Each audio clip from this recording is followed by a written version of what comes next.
Sono pochissimi giorni da quando sono tornato da questo viaggio nel futuro fatto tra la Silicon Valley e San Francisco. 2 settimane intensissime e in questa zona di terra del pianeta, pochi chilometri quadrati, c'è un concentrato di intelligenze, di ricerca, di mondo accademico, di investimenti assolutamente inusuale per qualunque altro angolo del pianeta. È stato un viaggio così figo che sarebbe veramente un peccato non condividerlo.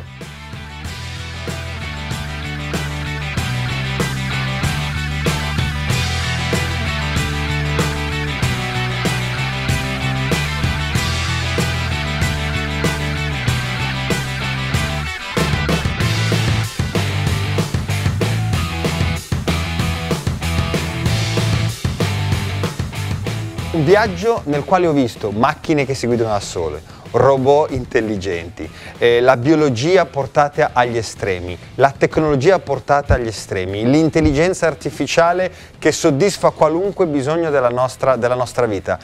Insomma, l'inimmaginabile. Al contempo torno a casa con una grandissima consapevolezza.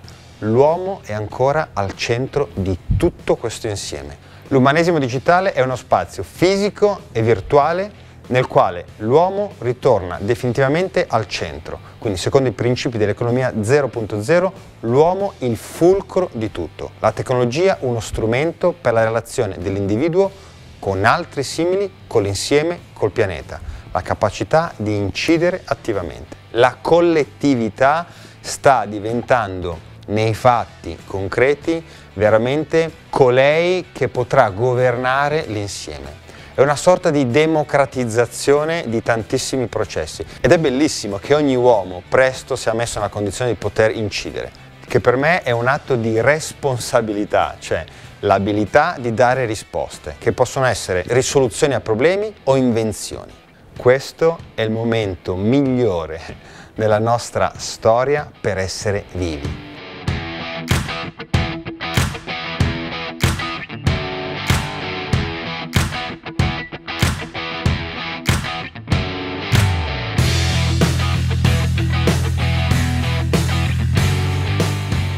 Due modalità di cambiamento fino adesso: evoluzione, rivoluzione.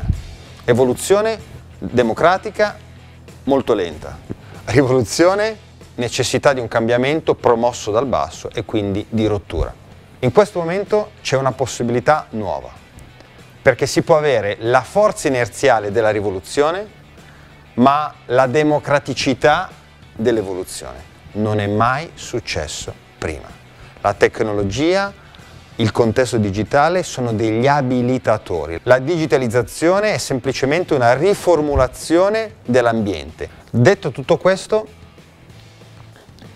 non dobbiamo correre il rischio di un positivismo tecnologico. La tecnologia ha una valenza neutra. Il segno gliela dà l'uomo. È il perché che ci abita dentro che ci fa da guida. Torna quindi centrale il tema delle coscienze. È una rivoluzione evolutiva delle coscienze e i propri scopi, secondo me, non possono trascendere da un bene per sé, un bene per l'altro, un bene per l'insieme che ci contiene entrambi.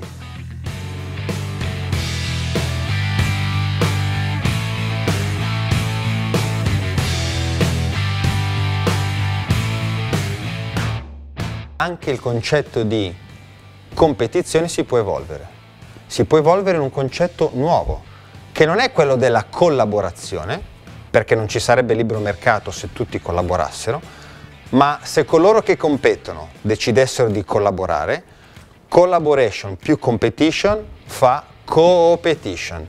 Quindi giochiamo pure a chi arriva primo, purché non ci si dimentichi di un unico scopo comune, il bene dell'insieme. È un nuovo mindset, come lo chiamano in Silicon Valley, un nuovo proprio assetto mentale, sono nuove mappe. Per chi è abituato solo a competere è un salto evolutivo, ma la competizione, fine a se stessa, sta portando distruzione. Si possono mettere a fattor comune le conoscenze senza la preoccupazione che queste conoscenze ti vengano derubate.